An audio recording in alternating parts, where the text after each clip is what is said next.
Tu Andrzej z Witryny Świat Ducha, cześć, witajcie.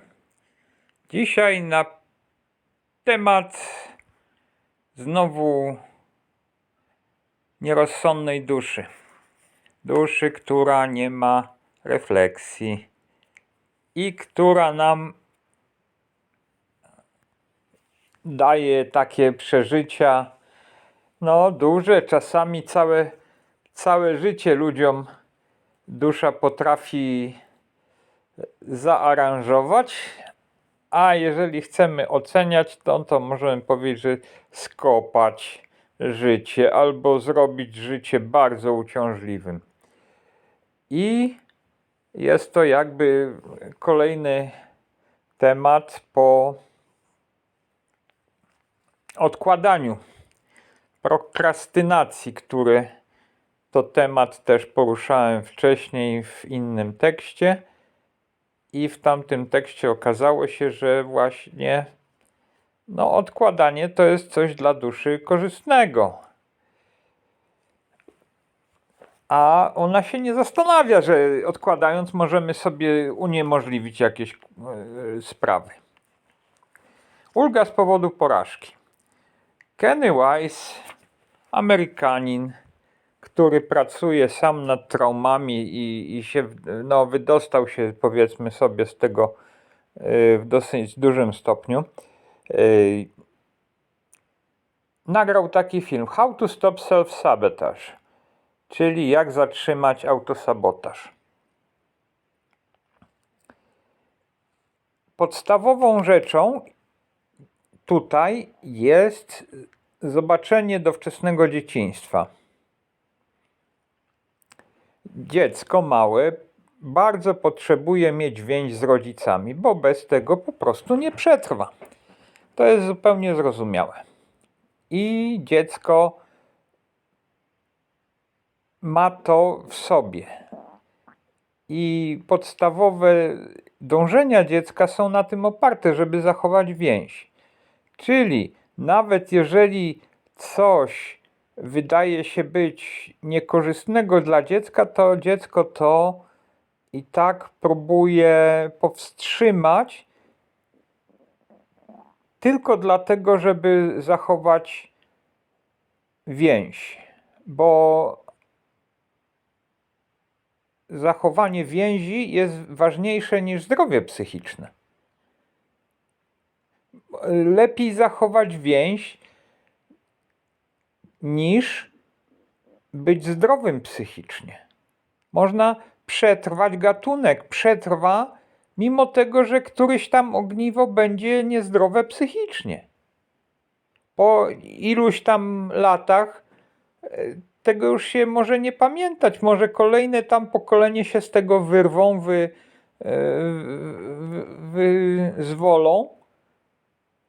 Natomiast ten pojedynczy osobnik może być właśnie jakimś osobnikiem, który krytycznie przechodzi krytyczny moment, bo to jest jedyny osobnik tego gatunku i jeżeli on sobie poradzi, jeżeli on później będzie mieć dzieci, to cały gatunek będzie wspaniale dalej mógł funkcjonować, bo został przedłużony.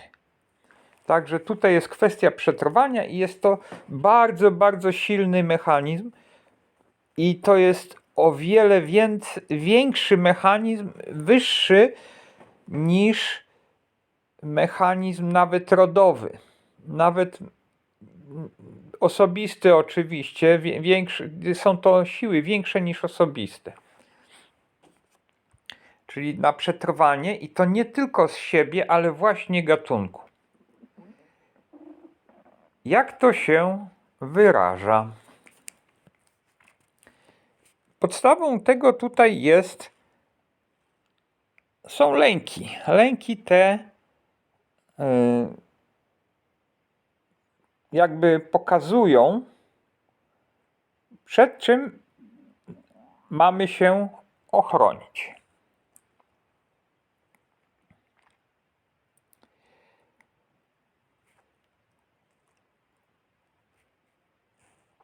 Przed odrzuceniem przez rodziców,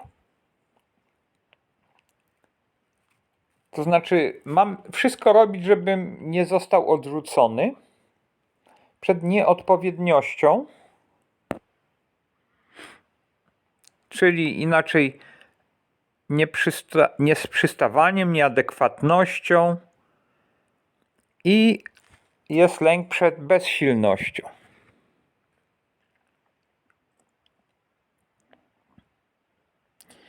Pierwsza rzecz to jest odrzucenie, czyli dziecko nie będzie patrzeć się na swoje odczucia, jeżeli w grę wchodzi lęk przed byciem odrzuconym czy odrzuconą. Czyli będzie wszystko robić, nawet wobec osoby chorej, zaniedbanej psychicznie, zaburzonej psychicznie, nie umiejącej się opiekować dzieckiem, tak, żeby się przystosować do tej osoby, żeby nie zostać odrzuconym. Może być to nawet rodzic, który będzie zaburzony typu narcystycznie, tak? Że będzie na siebie skupiać uwagę zamiast na dziecku, bo dziecko małe wymaga skupienia się na nim, ale rodzic może być narcystyczny i mieć skłonności do tego, żeby to na nim dziecko skupiało uwagę, tak? Tak jak mówią, że dla narcyza dziecko jest jego przedłużeniem, ma realizować jego pomysły, ma realizować jego cele życiowe, niespełnione marzenia, jak mu się coś nie udało, no to mały Jasio to za mnie zrobi, zobaczycie, on będzie w tym świetny. Tak. Dziecko po drugie ma lęk przed nieodpowiedniością, czyli bardzo chce przystawać do tego, co rodzic sobie wyobraża, że jest w porządku. Czyli jeżeli rodzic czegoś wymaga, to dziecko chciałoby na to odpowiedzieć, za tym nadążyć. Nawet jeżeli rodzic wymaga za wiele albo wymaga w sposób chory, czyli na przykład bije, wścieka się, gniewa, albo na przykład wymaga rzeczy niezdrowych.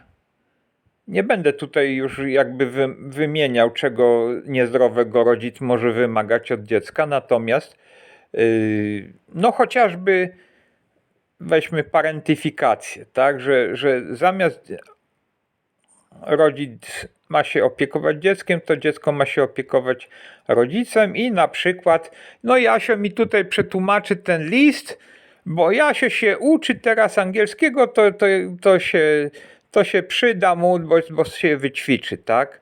A ja nie muszę się uczyć, nie muszę zastanawiać się, co tam jest napisane, bo mam przecież dziecko do tego, tak? To jest parentyfikacja, a dziecko sobie realizuje zmniejszenie lęku przed nieadekwatnością. I trzeci lęk przed bezsilnością. Dziecko nie chce się czuć bezsilne, bezradne i paradoksalnie właśnie podporządkowuje się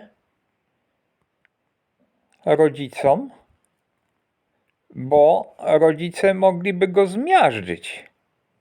I wtedy to dopiero byłby bezsilny. Wtedy dopiero mógłby poczuć się, jak go siły opuszczają. Także dla samego własnego bezpieczeństwa, żeby nie dostać od rodzica, to poddaje się lękowi przed bezsilnością. Tutaj warto powiedzieć, że są takie domniemania, iż narcyzi sami kiedyś we wczesnym dzieciństwie się tak stawiali rodzicowi, żeby utrzymać swoje ja, żeby utrzymać poczucie, że są z sobą, tak bardzo się stawiali, a mieli do czynienia z rodzicem wysoce agresywnym. I taki rodzic potrafił do tego stopnia, jakby to powiedzieć, zaatakować dziecko, tak go zbić na przykład, że złamał tego młodego człowieka, to małe dziecko,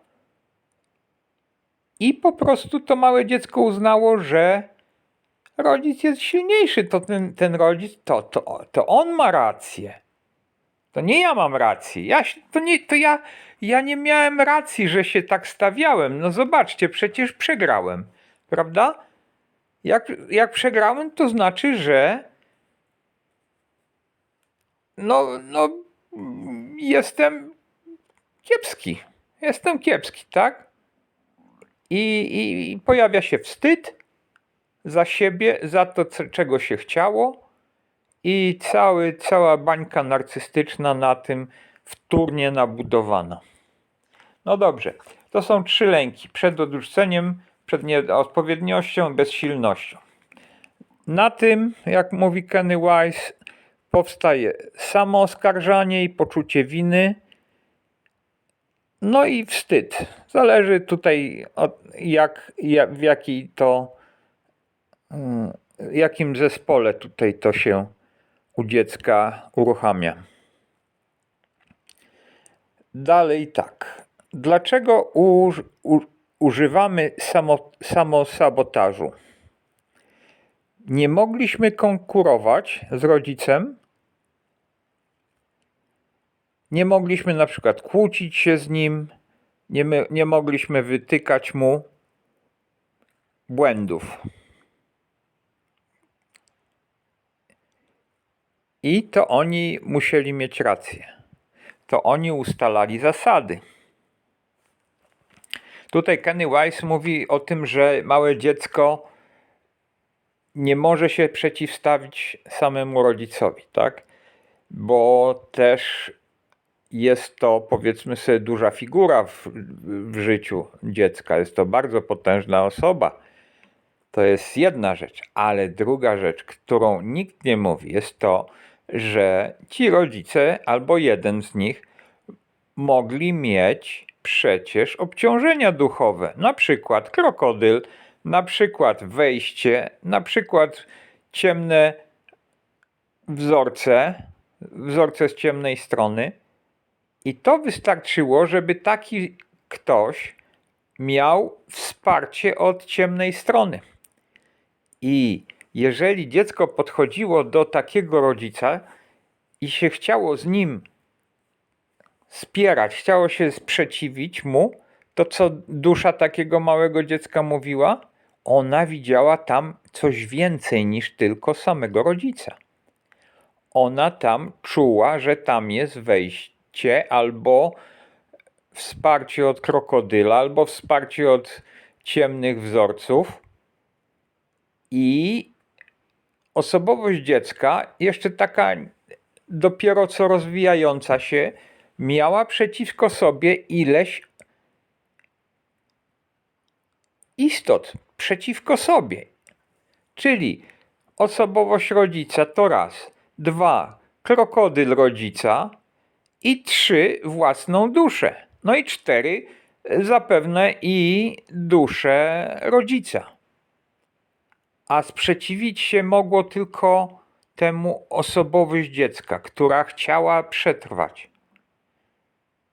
No to 1 przeciwko 4, i to w takich warunkach, kiedy ten jeden boi się o swoje istnienie, że nie ma za sobą argumentów, no to sorry, ale to jest po prostu, jakby to powiedzieć, no piekielna układanka, tak? Jeżeli by ktoś chciał szukać piekła, to w dzieciństwie na ziemi dzieci bardzo często właśnie przeżywają piekło. No dobrze.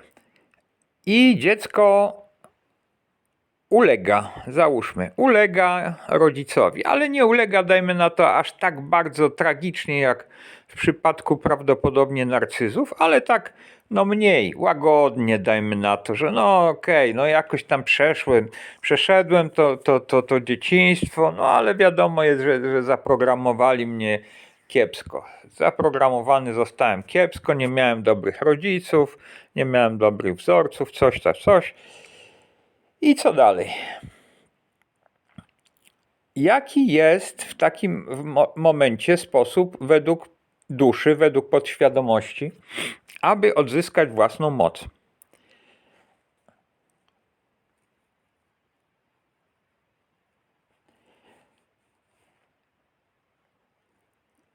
Należy wybierać rozwiązania, które nie działają. No, tutaj akurat to, które nie działają, to jest jakby nasza ocena. Według duszy odzyskanie mocy równa się wybieranie,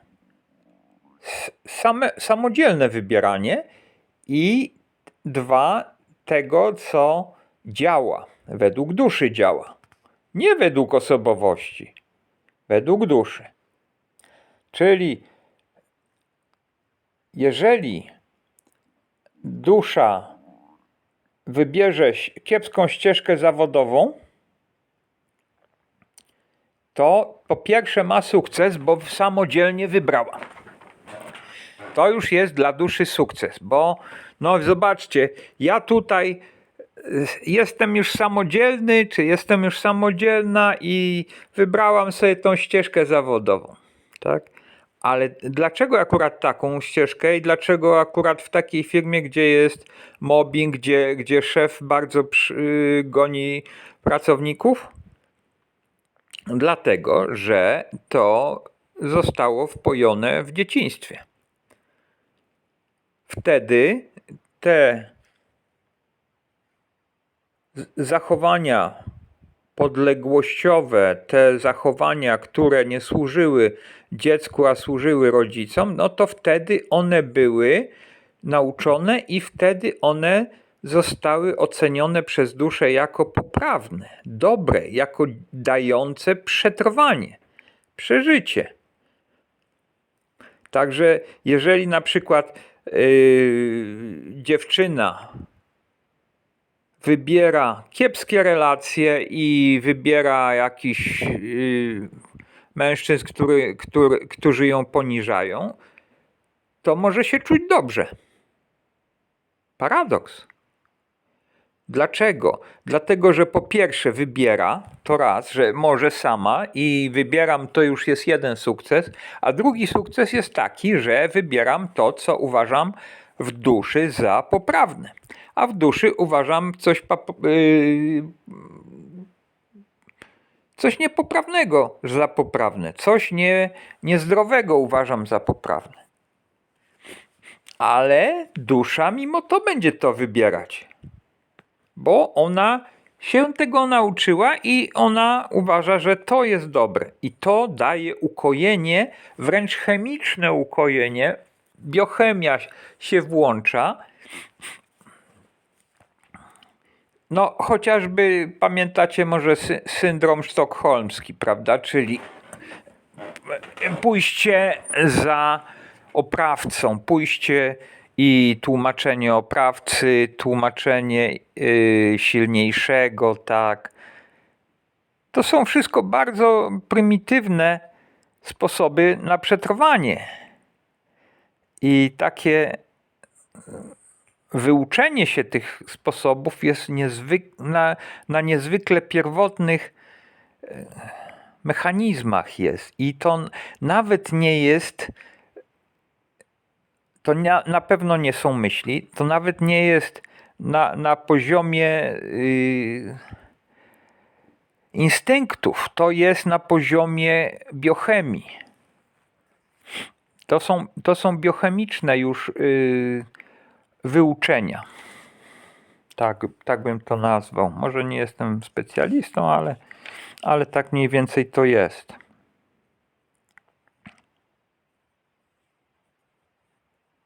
No, ja Też mogę powiedzieć, że jest tam też, może być takie podświadome poczucie odzyskiwania władzy. To raz, że sam decyduje, ale drugi raz to jest też u duszy taki mechanizm buntu i jakby chęci